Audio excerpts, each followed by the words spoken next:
The hosts that make real money aren't looking at comps. They're looking at themselves. Here's what I see most hosts do. They glance at listings that have bedroom count, bathroom count, general location that's similar, and they think that's their comp set. But they're missing the actual things that move price. How many reviews does a neighbor have? What's their rating? What's the quality of photos compared to yours? How clear is their listing copy? How long? How specific? How are they actually targeting, and who are they targeting? Two listings can be identical on paper and worth completely different prices in the market. The difference is perceived value. Perceived value isn't abstract. It's how the market sees you relative to your competition, and it's built on concrete things. Think about a supermarket. They don't make the food, but they know which products sell best. So they put them at eye level, top shelf. The stuff that moves slower, lower shelf. Less visibility. People buy what they see first, and they buy from the brands they trust. Airbnb works the same way. Your listing, rank, your reviews, your rating. Airbnb uses all of that to decide where your listings appear in search. And guests see the best reviewed, most trusted properties first. So if your neighbor has a 4.95 rating and you have a 4.7 and you're charging the same price, you're leaving money on the table. Guests would rather book them at that price rather than you. But here's the flip side. If you have a 4.95 rating and better photos and clearer copy, you can charge more and they'll book you instead. That's perceived value. And it's how you calibrate your base price. This matters even more if you are positioning as a premium property. Luxury guests don't shop on price. They shop on what the property offers that others don't. Privacy, views, exclusivity, a specific experience. We worked with a client who owned a property on a private estate.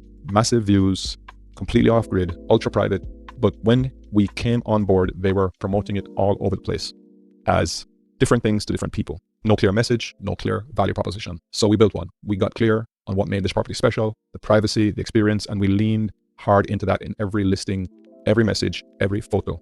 Then we raised the prices because we knew the ideal guest, the person who values privacy and escape over everything, would pay for it. And they did. Booking stayed strong, revenue up 14% year over year. That's what happens when you know your ideal guest and you price to them, not to the market average. So how do you actually figure out where you sit? Use price labs. Go into the base price data section. You'll see a quartile breakdown where you sit compared to comp set and where your comp set sits. Run through the year. You'll see that changes seasonally. Spring might put you in the 40th percentile, summer might put you in the 60th percentile. And here's the key. Price labs will recommend the price, but you don't have to take it.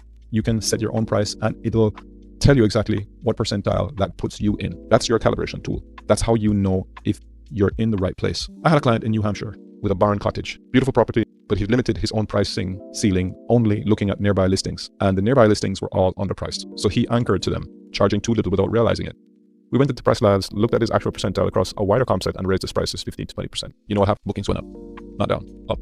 Because the lower price wasn't attracting better guests, it was just leaving money on the table. Once he was priced at the level of his actual perceived value, the right guests booked him, and he made more money without working harder. Most hosts I work with discover they're leaving 20 to 30% on the table. They don't know where they sit in the market. They don't know what their listings actually are worth. If that sounds like you, here's what I suggest. Contact us for a free audit. We'll show you exactly where you're leaving money on the table and give you a specific calibration to fix it.